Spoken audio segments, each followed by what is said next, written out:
Hi, so I'm here to talk about the quantitative techniques for planning and decision making, and the topic that I chose was the Pareto principle, and it is a principle named after an economist named Vilfredo Pareto, and it specifies an unequal relationship between inputs and outputs. And so the principle states that 20% of the invested input is responsible for 80% of the results. And it is used for businesses, mathematicians, and the advertising world. And so, as stated in the book, the Pareto analysis will be grouped into the following categories. It will be no signature, residential address not valid, non-legible handwriting, already a customer, and other. And then also explained in this section is the Pareto diagram, and it is a bar graph that ranks types of output variations by frequency of occurrence. So the Pareto diagram can be used as a bar graph or a histogram, and it ranks the type of output variations by frequency and occurrence. And so the summary of the article that I read is about the differences between the long tail theory and the Pareto principle. And so they kind of talk about how they're different or if there's similarities, and they go into like individual topics. So it talked about the long tail theory, and it stated that the ratio is growing exponentially larger as the tools and productions become cheaper and more ambiguous. And so then it also says the Pareto principle theory states that roughly 80% of the effects come from 20% of the causes.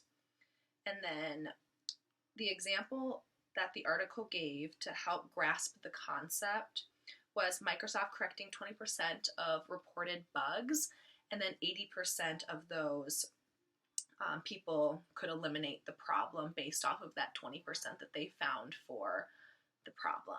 And it's related to the crash.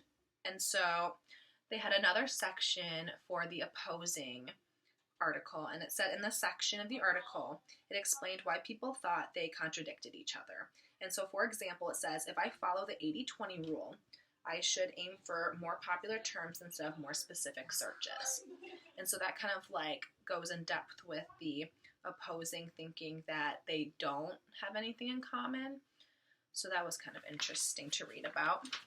And then the connection between the topic from the book that I read and the current issues article is how the Pareto principle, they gave kind of examples in the book more towards like businesses and not really like real life examples, and kind of like more textbook definitions. So the article, when I read the article, it was interesting to see like the real life examples that they had.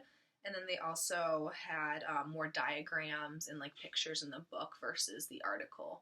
But the article had more like in-depth examples from like real life people. And then the article focused more on the differences and similarities between the Pareto principle and the long tail theory versus the book was more into like graphs and diagrams and like giving kind of examples based off like mathematics and stuff. And then my fellow students should care about this concept because it helps with a lot of business degrees and in mathematics and advertising, and it is a real world concept that not a lot of people really know about. So it's cool to like kind of learn about that and see like how it relates to my real life experiences. And so I think once people are able to grasp this concept, it helps a lot with like their daily lives and like figuring out economics, mathematics, and like different business degrees and stuff. So yeah.